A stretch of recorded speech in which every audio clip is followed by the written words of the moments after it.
Welcome back to the Burrow. It's your host, Lala Bunny, and this is a continuation, part 4 of a series about the difference between a trading halt and a trading curb, also known as circuit breaker. Now, let me first explain. This is an unnecessary part 4 because part 3 was a 9-minute long video, but I only recorded 2 minutes of it and then the audio got all garbled. This keeps happening to me. There's not enough memory on my computer. I have an old laptop. And if you would like to help me to be able to purchase a newer laptop so that I can keep delivering this content, then the thing is, I'm not monetized yet, so you can't give like a tip or a super fan, whatever that is. Maybe one day I will be, but until then, I do have other ways. So you could reach out to me. That I have like PayPal, Cash App, Venmo, whatever. Or you can go ahead and check out my merch and make a purchase because that will help support me. And I would love to be able to. I'm trying to get a gaming laptop. The price of the laptop is about between $800 and $900 based on taxes and based on the sale price because I've seen it go up and down, fluctuate a little bit. But I'm trying to get a gaming laptop for trading, and it will make my YouTube videos better because I'll have more memory and better graphics. So, I'm working with old material here. This is an old iPhone because I'm actually filming off of my newer iPhone because the laptop just doesn't even hardly work anymore. I can't even get any quality on the laptop. So I have to plug the iPhone into the laptop to record. So this is technically on an iPhone camera. This is a very old one that so I have to read my notes off of this, but the screen is so small. Um, but I know a lot of people are saying, how could someone be complaining if they have an iPhone? But that's not the issue. The issue is that my laptop is very, very old. And it's one of my next things to do is to get a newer, better laptop. And I think it will improve everything. So, do. All right, let's pick up where we left off. So I've got about 7 minutes left in the video, which I believe I can reduce to about 5. So let's just pick up where we left off. Now, we're talking about trading curbs, which are circuit breaker halts. And we just discussed how one went into effect in 1997 that regulators, they kind of determined that it might have been unnecessary. It happened again on March 9th, 2020. The Dow Jones fell by 7.79%, which was 2,013 points, and the S&P 500 triggered a market shutdown for 15 minutes, just moments after opening. On March 12th and again on March 16th, early trading again tripped the level 1 circuit breaker when the markets dropped over 7%. On March 18th, the breaker was triggered again at 1 p.m., several hours after trading opened.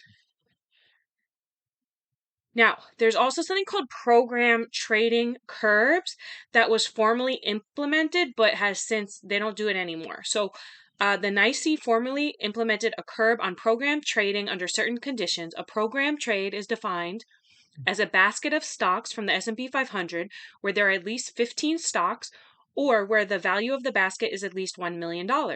Such trades are generally automated. When activated, the curbs restricted program trades to sell on upticks and buy only on downticks.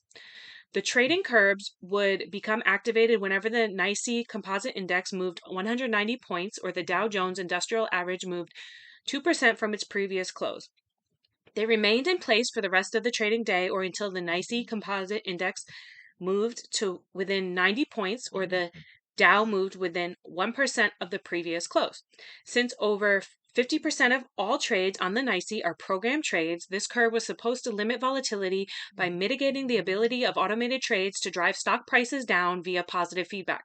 This curve was fairly common, and financial television networks such as CNBC often referred to it with the term curbs in. On November 7th, 2007, the NYSE confirmed that the exchange has scrapped this rule, and the reason given for the rule's elimination, which went into effect on November 2nd, 2007, was its ineffectiveness in its purpose of curbing market volatility since it was enacted in the wake of the 1987 stock market crash under the belief that it may help prevent another catastrophic market crash. So they tried to implement this and it was either unnecessary or ineffective. Now, other nations also have their own version of circuit breakers. In Japan, stock trading will be halted in cases where the criteria for the circuit breaker trigger are met. The trading halt time is 10 minutes. in China. This is another example where they tried to put something in place and then it got suspended. So a circuit breaker mechanism began a test run on January 1st, 2016. If the CSI 300 index rises or falls by 5% before 15 minutes before closing, the stock trading will halt for 15 minutes. If it happens after that time, or the index change reaches 7% at any time, trading will close immediately for the day. Full breaking was triggered on January 4th and January 7th in 2016. From January 8th, use of the circuit breaker was suspended. So I guess once it went into effect, they decided they didn't want to use it. Now, in the Philippines, the stock exchange called the PSE adopted a circuit breaker mechanism in September 2008. Under the mechanism, stock trading may be halted for 15 minutes if the PSE falls at least 10% based on the previous day's closing index value. Trading may be halted only once per market session and not 30 minutes prior to noon or the trade closing. Trading has been halted only twice. The first time was on October 7th, 2008 during the 2007/2008 financial crisis that saw the PSE index falling 10.33%, and the second time was March 12th, 2020, as a result of the crash of that time. Now, effectiveness. This is the interesting part. Though the purpose behind circuit breakers is to stop trading so that traders can take time and think and digest new information, there are a lot of tested theories that show trading volume actually increases as price levels approach a circuit breaker threshold, and trading after a halt completes lays the groundwork for even more volatile market conditions. So it tends to have the opposite effect of what it was intended to do. There's something called the magnet effect.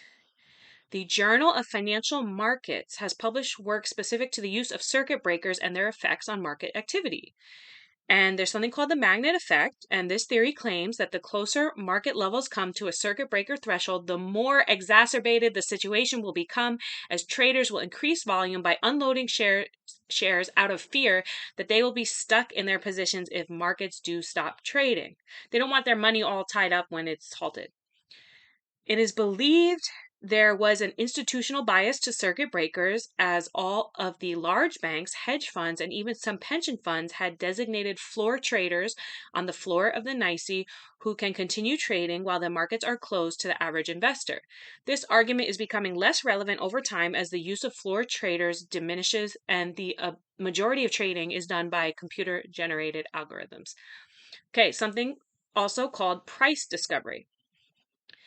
Now, as it relates to equities, price discovery is the process in which a security's market value is determined by way of buyers and sellers agreeing on a price suitable enough for a transaction to take place. On the New York Stock Exchange alone, it is not uncommon for over 1.5 trillion of stocks to be traded on a single day.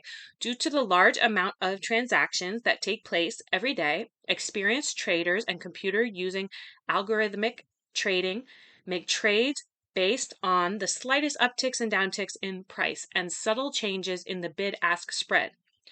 When trading halts for any amount of time, the flow of information is reduced due to a lack of market activity, adversely causing larger than normal bid-ask spreads that slows down the price discovery process.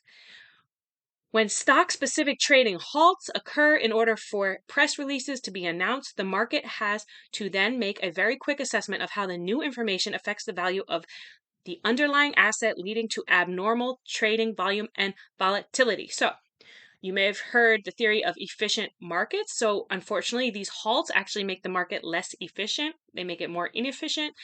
And it causes a little bit of chaos. So, are these halts, these circuit breaker halts, are they even, or any trading halt or curb, are they necessary? It's something to think about.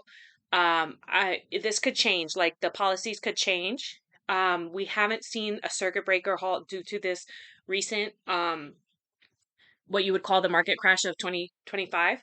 That's what they're calling it for now. As you know, in history, sometimes we go back and rename things. So we might see a halt, or they might get rid of halts altogether. I'm sure this is just all up for debate and discussion because it's not clear whether these halts are positive or negative. In theory, it sounds good. but you can see they can have strange effects. They can actually make people freak out more due to the halt. So just something to be aware of as you continue to trade. And have a great night. Bye.